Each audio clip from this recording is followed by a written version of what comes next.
right now. Sorry. Thanks.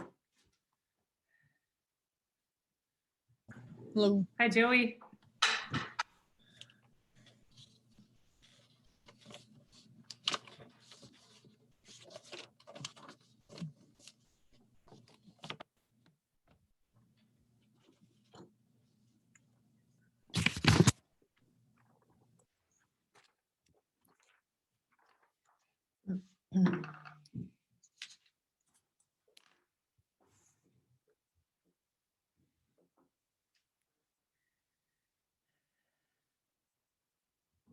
How's work going, Joey? Pretty good. Good. What have you been doing? Today for like schoolwork or like, Oh, no, like your new job oh, at the greenhouse. it's a lot of the same thing over again all day. Yeah, like with little plants, or what are you doing? It's pretty much we just pick all the tomatoes in the greenhouse. Oh, So first we finish the big ones. They take till the first snack break at like 10:30. And then for the rest of the day we do cherry and grape tomatoes. okay. Take forever because there's so many. And they're so small, right? Yeah. All right. Good. Have you got your first paycheck yet? No, not yet. Oh, My family can't wait because when we get our first job interview, my mom takes us out for donuts. But then when I get my first paycheck, I have to buy everybody else donuts. And everybody can't wait until I get, like they can't wait till I get paid. that's Which is kind of such a ironic. great tradition. Ah, I wish I had known about that a couple months ago. Hey, Sam, did you know Joey's family tradition? When you get your first paycheck, you have to buy everyone donuts. I buy you guys stuff all the time. Oh, no, that is not true. You buy us stuff and forget to share it with us, maybe. I was wondering when the obituary was due for history. Oh, good question, Ryan Larman. I was thinking it could be due on Wednesday since you had tomorrow's period to work on it. Sure. Okay, thanks. I'll create a folder for that. Just make myself a note. Okay, folder for obit.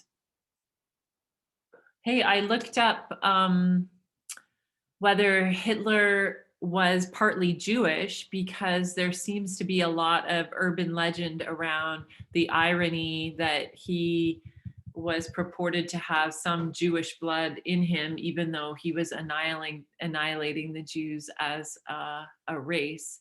And there seems to be some preliminary evidence based on DNA from his family, as well as his own DNA, that maybe in his ancestry there was African as well as Jewish ancestry.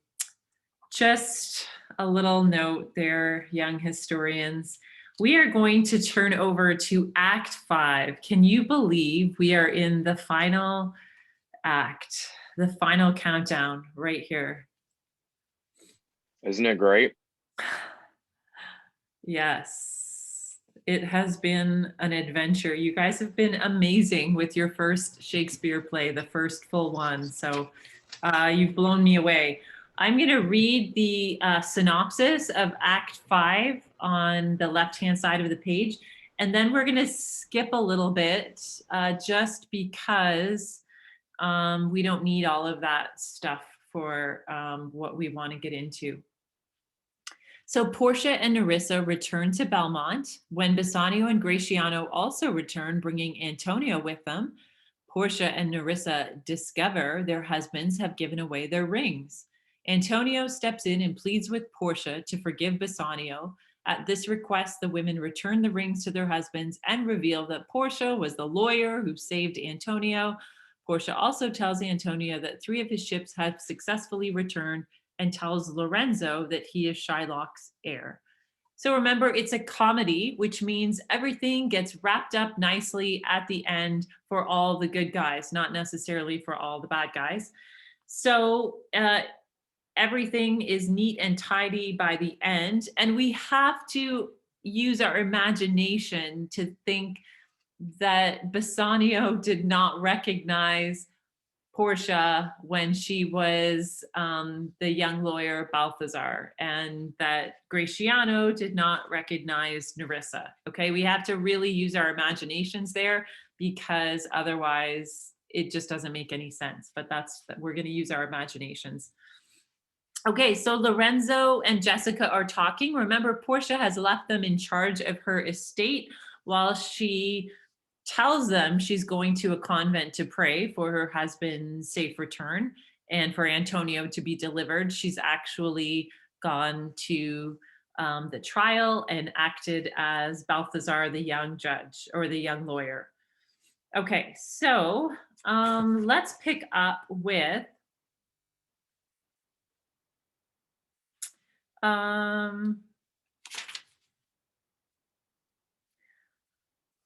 let's pick up with line 98, when Portia and Nerissa come in. So Lorenzo and Jessica just exchanged poetry about the night and the moon, and it's kind of lost on us. So we're just going to pick up line 98. So we need a Portia, a Nerissa, Lorenzo, Bassanio, Antonio, Graciano. So we have more parts than we probably have people. Who'd like to be Portia? Sure. Great, thanks. And Nerissa? Who would like to be Nerissa? Anyone? Okay. Sure, I'll be Nerissa. Great, thanks, Sam. Lorenzo? I'll be Lorenzo. Great. And Han, you want to be Bassanio?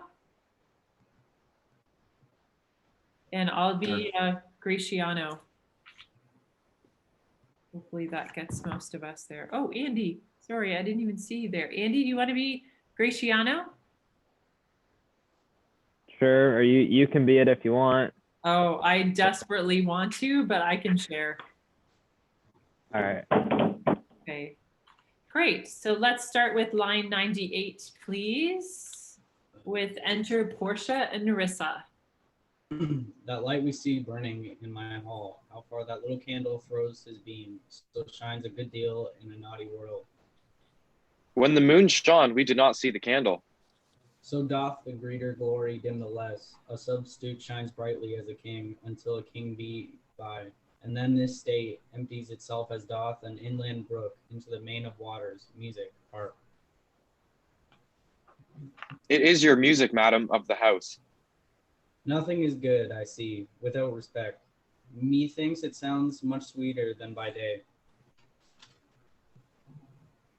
Silence bestows that virtue is on it, madam.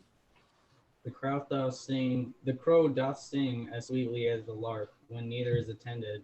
And I think the nightingale, if she should sing by day, where every goose is crackling, would be thought no better a musician than the wren. How many things by seasons are to their right praises and true perfection. Peace, how the moon sleeps with endymion and would not be awakened. That is the voice, or I am much deceived of Portia. He knows me as the blind man knows the cuckoo, by the bad voice. Dear lady, welcome home. We have been praying for our husband's welfare, which speed we hope the better for our words. Are they returned? Madam, they are not yet, but there is come a messenger before to signify their coming. Go in, Nerissa. Give order my servants that they take no vote at all, being absent hence. Nor you, Lorenzo, Jessica, nor you. Your Let's husband put is this at down. hand. Sorry. Nope, your husband is at hand. I hear his trumpet. We are no telltales, madam. Fear you not. This night, methinks, is but the daylight sick. It looks a little paler. 'Tis a day, such as day is when the sun is hid. So enter Bassanio, Antonio, Graciano, and their followers.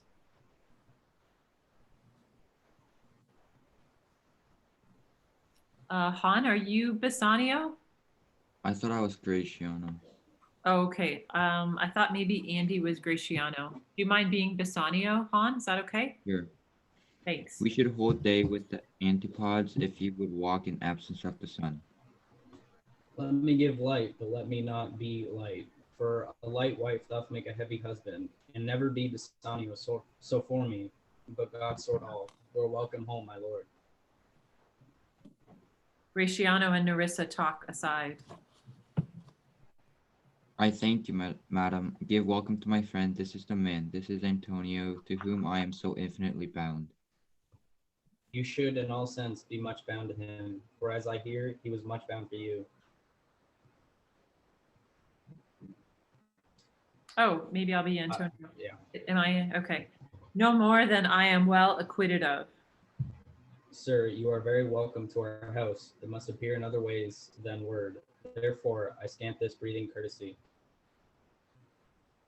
By yonder moon, I swear you do me wrong. In faith, I give it to the judge's clerk. Would he were gallant that had it for my part, since you do take it, love, so much at heart. A cruel hoe, already. What's the matter? About a hoop of gold, a paltry ring that she did give me, whose posy was for all the world like Cutler's poetry. Upon a knife, love me and leave me not. What talk of you the posy or the value? You swore to me when I did give it to you, that you would wear it until your hour of death, and that it should lie with you in your grave. Though not for me, yet your vehement oaths, you should have been respected and have kept it. Gave it a judge's clerk? No, gods may judge. The clerk will ne'er wear hair on his face that had it. He will, and if he live to be a man. Aye, if a woman live to be a man. Now by this hand I give it to a youth, a kind of boy, a little scrubbed boy, no higher than thyself, the judge's clerk, a prating boy, that begged it as a fee. I could not for my heart deny it him. You were to blame. I must be plain with you, to part so slightly with your wife's first gift. A thing stuck on with oaths upon your finger, and so riveted with faith unto your flesh. I gave my love a ring and made him swear never to part with it, and here he stands. I dare be sworn for him if he would not leave it, nor pluck it with his finger for the wealth that the world masters. Now, in faith, Graciano, you give your wife to unkind a cause of grief, and 'twere to me, I should be mad at it. Why, I were best to cut my left hand off and swear I lost a ring defending it. Lord Bassanio gave his ring away unto the judge that begged it, and indeed deserved it too. And then the boy, his clerk, that took some pains in writing, he begged mine, and neither man nor master would take aught but the two rings. What ring gave you, my lord? Now that I hope, which you received of me. If I could add a lie unto a fault, I would deny it. But you would see my finger hath not the ring upon it; it is gone. Even so void is your false heart of truth. By heaven, I will never come in your bed until I see the ring. Narissa? Nor I in yours until I see mine. Sweet Portia, if you did not know to whom I gave the ring, if you did not for whom I gave Did the ring, know. Sorry, if you did know. if you did know for whom I gave the ring, and would conceive for what I gave the ring, and how unwillingly I left the ring, when naught would be accepted but the ring, you would abate the strength of your displeasure. If you had known the virtue of the ring, or half its worthiness that gave the ring, or your honor to contain the ring, you would not have them parted with the ring. What man is there so much unreasonable, if you had pleased to have defended it with any terms of zeal, wanted the modesty to urge the thing left that held as a ceremony? Narissa teaches me what to believe. It'll die for it, but some women have the ring.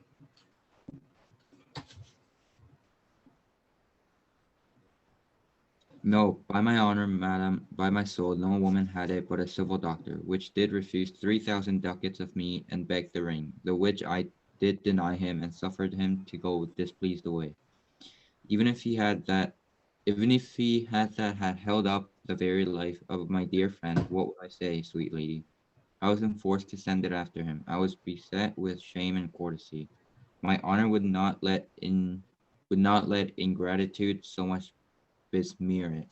Pardon me, good lady, for by these blessed candles of the night, had you been there, I think you would have begged the ring of me to give the worthy doctor. Let not the doctor ever come near my house, since he hath got the jewelry that I love, and that which you did swear to keep from me. I will become as liberal as you. I will deny him anything I have. No, not my body, nor my husband's bed. Know him I shall. I am well sure of it. Lie not in a night from home. Watch me like Argus. If you do not, if I be left alone, now by mine honor, which is yet my own, I'll have the doctor for my bedfellow. And I his clerk. Therefore be well advised how you do leave me to mine own protection.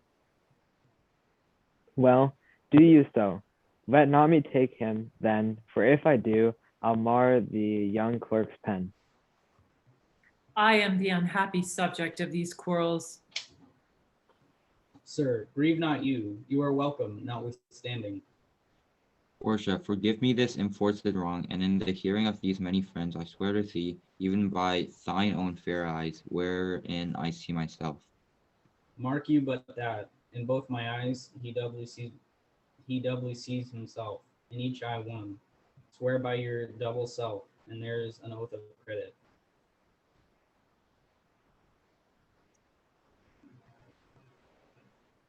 Bassanio? Nay, but hear me.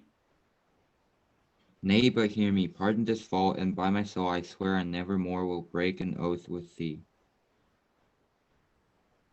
I once did lend my body for his wealth, which but for him that had your husband's ring had quite miscarried.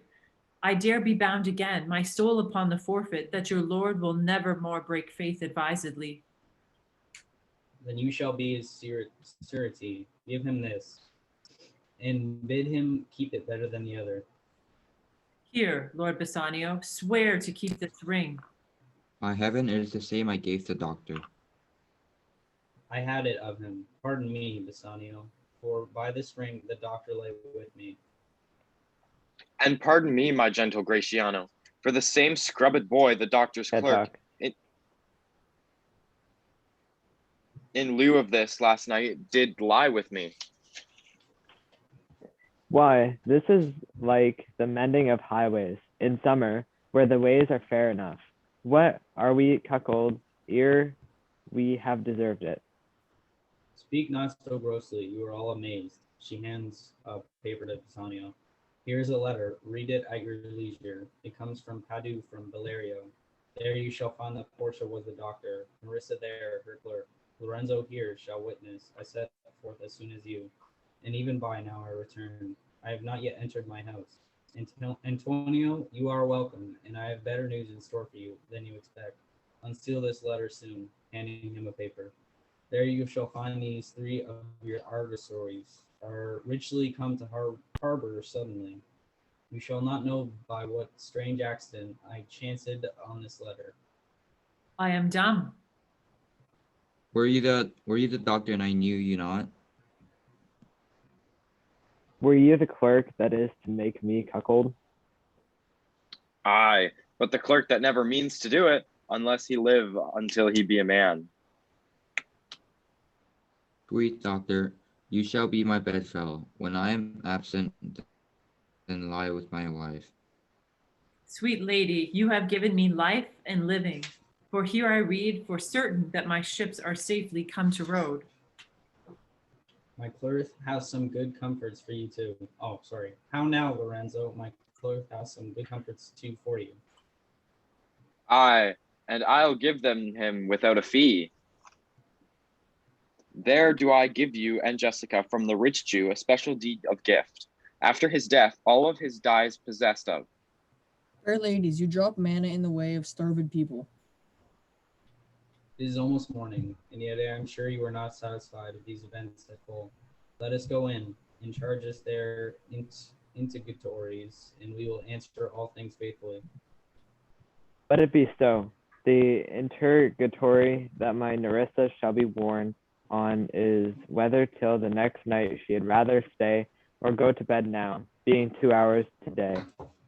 But were the day come, I should wish it dark till I were couching with the doctor's clerk. Well, while I live, I'll fear no other thing, so sore as keeping safe Nerissa's ring. Okay, nice work, everyone. That's a wrap. So we're going to go back and unpack Act 5. So please get your questions out. And we're going to touch on those at the same time as we kind of figure out some of the things that make this humorous.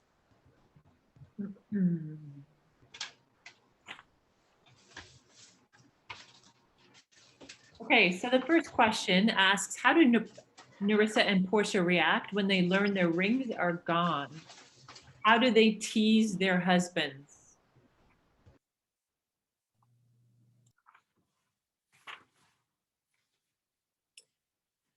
Okay, so they start to, things start to go badly about line 155.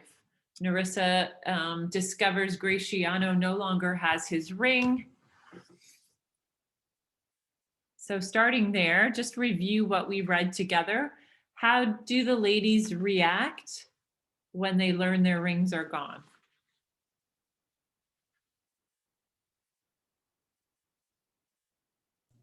They try to say that it was like for a good cause and they try to defend themselves. The men do, yes, that's correct. What do the women swear and say? The people you gave the rings to are now our husbands, technically. Right. They're Oh. offended.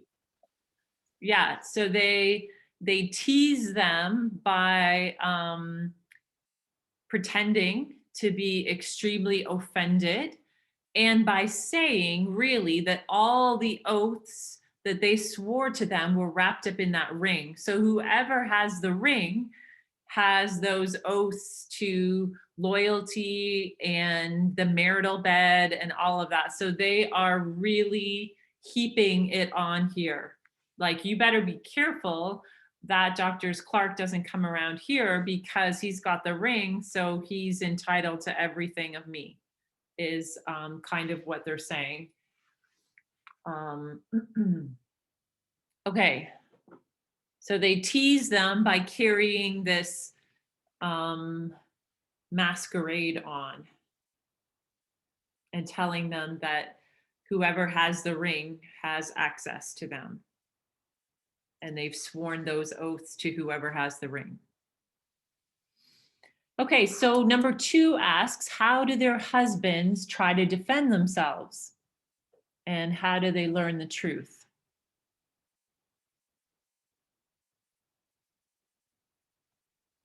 They say like, oh, we tried to not give the ring to them. Like we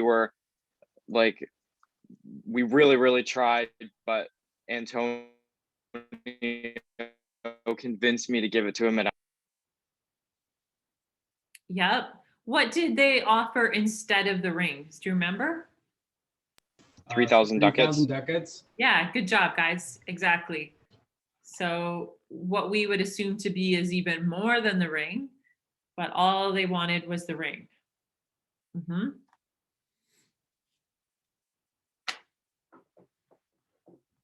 So how did they learn the truth? How does the teasing and the gag stop?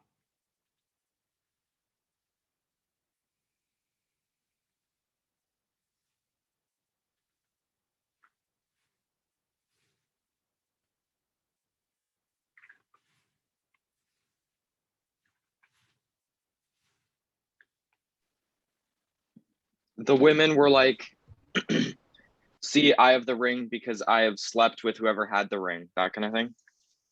Right. Okay. So we see line about 274, 273, Portia, Antonio intervenes and he says, listen, these guys couldn't deny this young doctor anything because he just saved my life. If it's my fault, I'll take the blame and I'll make sure that he keeps this ring better. So Portia gives Antonio the ring and Antonio hands it to Bassanio, and Bassanio is shocked by heaven. It's the same that I gave the doctor. Okay, and then Nerissa gives Graciano the same ring back. And as Sam pointed out, there's all this innuendo going on, like, oh, I got it from the doctor, haha, when he shared my bed with me. So then the guys are getting more and more angry because they're like, whoa, we're just married and already we're cuckolds. What is a cuckold? Shakespeare loves this word. You will find this in probably every play. Isn't it like being tricked or something like Yes, that? but in a specific way. Oh, I don't know.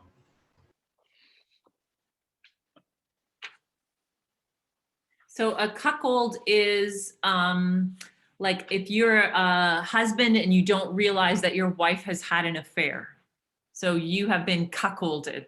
It's just a weird word, but as I said, Shakespeare loves it and it comes up all the time. It was a pretty common word in this day and age. And it was a huge embarrassment. So for your wife to have snuck behind your back and had an affair, and for you to be kind of the laughing stock of the town that everyone would know but you almost, is that sense. So Graciano says, whoa, like we are cuckolds without even deserving it. So it's pretty much the modern equivalent of cheating. Yeah, except it's almost like cheating and everyone knows except the bumbling husband. Okay, so Portia says, don't speak so crassly. And she explains everything to everyone there in a letter from Valerio about what happened. Okay, so we see that all is love again between our young lovers. What other things get wrapped up at the end here? What's one other thing that gets wrapped up here? Antonio's ships are back in the harbor. So he's a Yeah, rich man again. surprise! Right. So they didn't get shipwrecked after all. Nasty rumor, or three ships are safely come with all of their rich cargo. So Antonio is rich again. What's another happy ending here? In the Lorenzo and Jessica plot, what's a happy ending for them? Lorenzo gets his inheritance from Shylock. Right. So that is one of the stipulations that Antonio asks of the Duke when Shylock, at the end, things turn on Shylock. Instead of requiring Shylock to pay by his life, Antonio asks that there be mercy, but that when Shylock dies, Lorenzo will inherit half his wealth. Good, so those two will be cared for.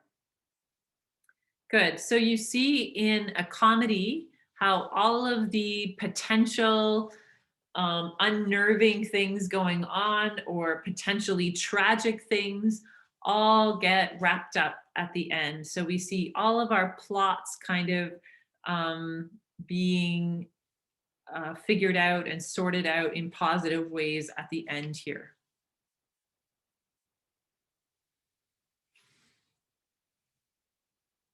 Okay, so question 4 says, in a comedy, the conflict results in the overcoming of the opposing forces by leading characters who have successfully solved the problem facing them or have gained material or spiritual satisfaction. That's a mouthful. The play ends on a note of harmony and celebration as Antonio and the three couples laugh and joke together. Okay, so the last thing that we're going to do today is I would like you to head over to Edsby because I have posted your assignment there. I'm going to screen share.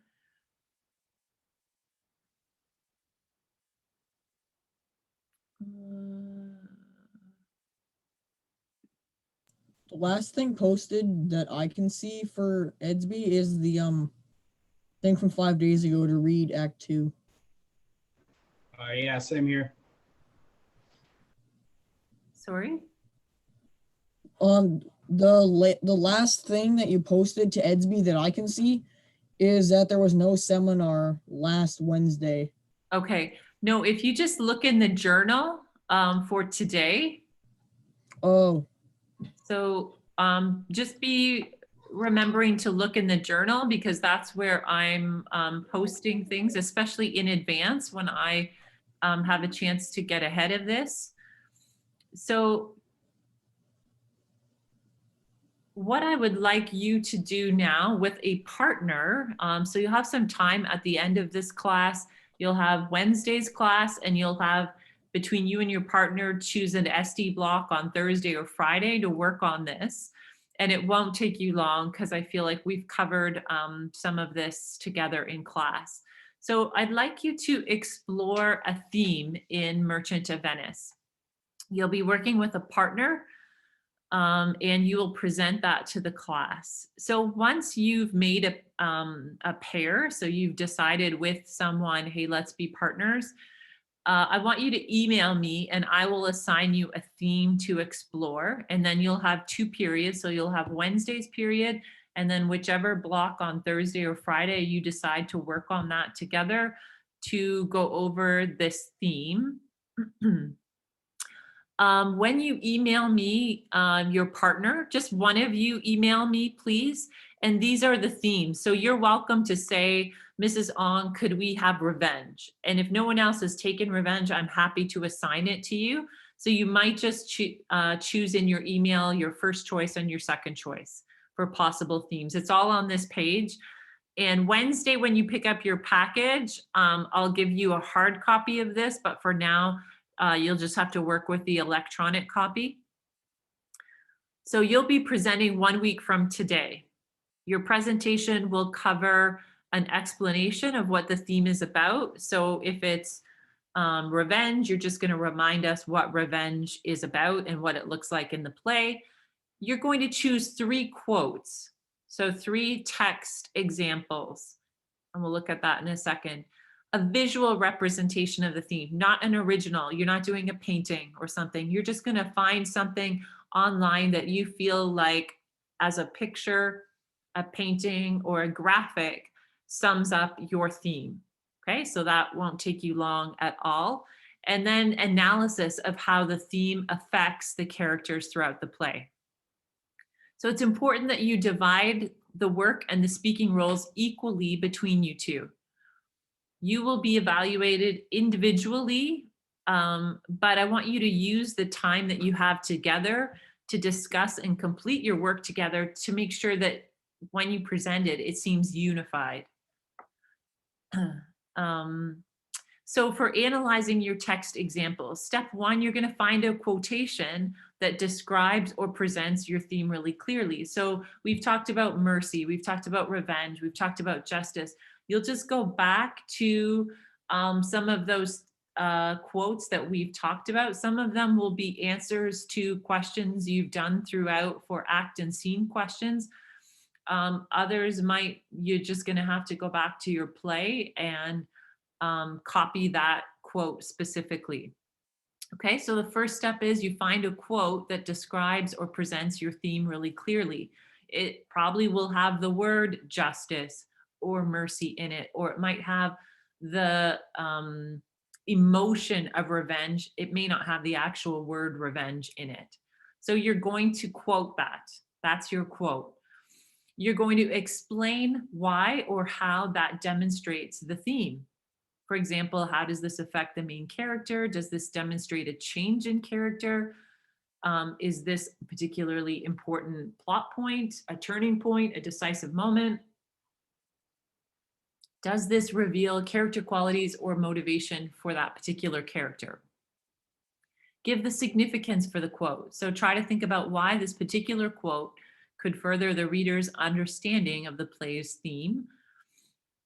And then you're just going to repeat that with 2 more quotes. So you're finding 3 quotes. You're talking about the significance of those quotes to the action of the play, to the character's development, to what happens later in the play, how this may set in motion a series of other events. So your possible themes are revenge and hatred, friendship and love, justice, greed, and mercy. Those are the 5 themes that I want us to focus on. And just a quick note that if you do not present on Monday without a valid reason, you'll have a mark of 0, which I don't expect we need to discuss. You guys have been amazing with your assignments and showing up, but did just need to make sure we were aware of that. Any questions about this assignment? I have about 4 minutes left. Sorry, how are you gonna mark us individually for like the group part? I'm kind of confused about that. Okay, great question. So if you look on your rubric, which is the second sheet attached here, I just took a picture of it. So your communication, is your voice clear and highly effective? Gestures, body language is a little bit harder when we're presenting on Zoom. So it's mostly going to be, is your voice, can I hear you? Do you know what you're talking about? Are you reading right from your sheet? Are you reading with a high degree of accuracy and effectiveness so that there's intonation in your voice and emphasis? And then as you present, do you seem to know what you're talking about? So even if I have a question for you, can you explain that? Or have you just, are you a bit confused about what it is you're talking about? So this is simply the rubric that I will have for both partners. And I anticipate you're going to get close to the same mark, but some of you are better at presenting than others. It's just a reality. Some of you are more confident, and some of you, your volume is better. Some of you are more shy when it comes to having center stage. So, but this is how to get a level 4 is do all the things right here. And then we're allowed to read a sheet, right? We don't have to memorize it or anything. We don't have to have a slideshow either. Nope, you don't have to memorize it at all. You can do a Google slideshow if you want, that you both share, and then you click through the screens as it's your turn to talk, but you aren't required to do that. But we should have access somehow to your quotes so that we can follow along with you. For the visual representation, can we just show the picture? Or do we have to screen share? So if you're doing a Google slideshow, you'll be screen sharing. Okay. Or you can just, yeah, as long as we can see the, I have not found that holding things up to my camera is the best way to do it. So it probably would be best to screen share. I am down to a minute, sorry. So I'm gonna hang out, not on our Zoom call, because we're gonna end that very shortly, but I'm gonna be on between Edsby and my STCCS email. So email me your partner, just one of you, and what topic you would like to research. And I will get back to you right away. You can start working on this period. There's a few minutes left, or start that on Wednesday, okay? Please email me any other questions. All right, talk to you soon, guys. Bye.